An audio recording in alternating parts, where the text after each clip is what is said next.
গোপু সোনা, কি হলো? খাবার নিয়ে আসছি দেখে গোপাল ঘুরে গেল কেন? কিছু তো নিশ্চয়ই হয়েছে, খেয়ে নাও। না, আমি খাবো না, আমি রাগ করেছি।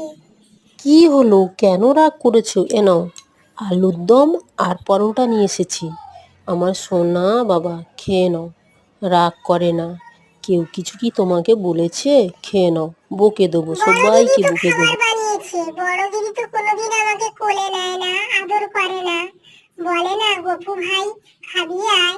আমি কেন খাবো বড় দিদির হাতে বানানো খাবার? বড় দিদি এসে দিক, তারপরে আমি খাবো। আচ্ছা, এই ব্যাপার, ডেকে দিচ্ছি আমি। ঠিক আছে, এবার আমি সব খাবার খেয়ে নেবো। আমার কষ্ট হয় না বুঝি? তোমরা ছোট্ট ভাইকে খাইয়ে দাও না, সেই জন্য আমি রাগে খাই। আচ্ছা, এবার তো সব খাবে ভাই। খেতে খুব টেস্টি। আরেকটু দাও, আরেকটু দাও, আরেকটু